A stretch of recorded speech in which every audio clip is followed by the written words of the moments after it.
আসসালামু আলাইকুম রহমতুল্লাহ। কোরআন থেকে মোনাজাতের দোয়াসমূহ। মোনাজাতের মধ্যে কি কি দোয়া পড়বেন? পিতামাতার জন্য খাস করে দোয়া।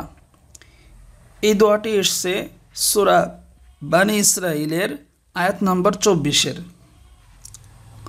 রব্বিরহামহুমা কামা রব্বায়ানি সগীরা। রব্বিরহামহুমা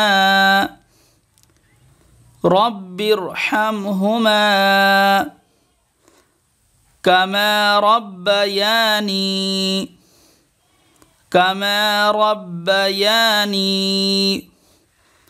রব্বিরহামহুমা কামা রব্বায়ানি সগীরা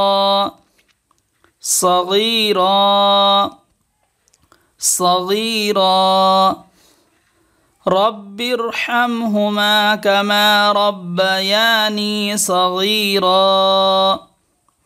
অর্থ: হে আমাদের প্রতিপালক, তাদের উভয়ের অর্থাৎ পিতামাতার প্রতি দয়া করো,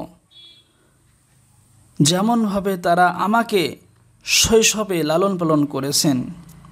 হে আমার আল্লাহ, তাদের উভয়কে দয়া করুন, যেমনভাবে তারা আমাকে শৈশবে লালন পালন করেছেন। সুবহানাল্লাহি ওয়া বিহামদিহি। এর চাইতে উত্তম দোয়া কি হতে পারে? সকল পিতামাতাগণ তাদের সন্তান সন্ততির জন্য অনেক যত্ন সহকারে লালন পালন করে থাকেন, দয়া করে মায়া করে লালন পালন করে থাকেন। ঠিক ওইভাবে আল্লাহর কাছে প্রতিদান চাচ্ছেন এই দোয়ার মাধ্যমে। সূরা বানি ইসরাইলের 24 নম্বর আয়াত। রব্বিরহামহুমা কামা রব্বায়ানি সগীরা।